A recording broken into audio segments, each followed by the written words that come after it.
సుందరాకాండ. అట్లు జయహేతుకమగు కాంతిగల హనుమంతుడు రావణుడు పాలించు లంకను చేరెను.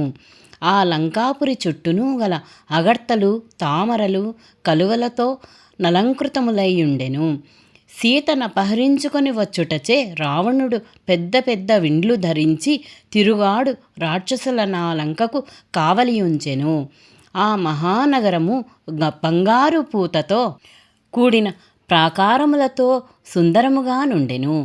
గ్రహముల వలెను శరత్కాలపు మేఘముల వలెను అచటి గృహములున్నతములై ప్రకాశమానములై ఉండెను. వీధులు గృహ సంబంధముచే ఉన్నతములు ధవళములై కన్పట్టెను. నూర్ల కొలది కోట బురుజులతో లతలు మున్నగు రేఖలతో చిత్రితములైన పతాకములతో మత్స్య మకరాదుల ఆకారము గల ధ్వజములతో ఆ నగరము వెలుగొందుచుండెను. బంగారు వికారములు శ్రేష్టములు తీగల వంటి రేఖలు చిత్రింపబడినవగు ద్వార ప్రదేశములతో కూడి స్వర్గమున అమరావతి వలెనున్న యా నగరమును హనుమంతుడు చూచెను.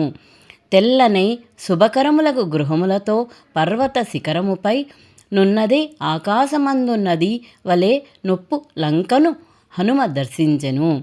విశ్వకర్మ నిర్మితమై రావణుడు పరిపాలించుచున్న ఆ పట్టణము కొండ కొనపై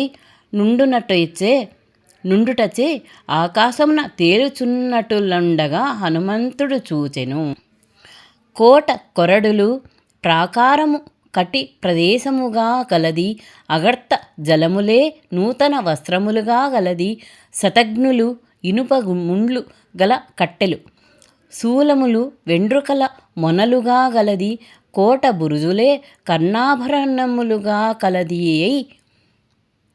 కలదియుయై విశ్వకర్మయే నిర్మించినను వైభవముచే ఎవ్వడో మహానుభావుడు సంకల్ప మాత్రముననే సృజించినట్టిది వలె నున్న లంకానగరపు ఉత్తర ద్వారమునకు చేరిన మారుతి సీత నెట్లు వెదుకుటయాయని ఆలోచన నిమగ్నుడయ్యెను.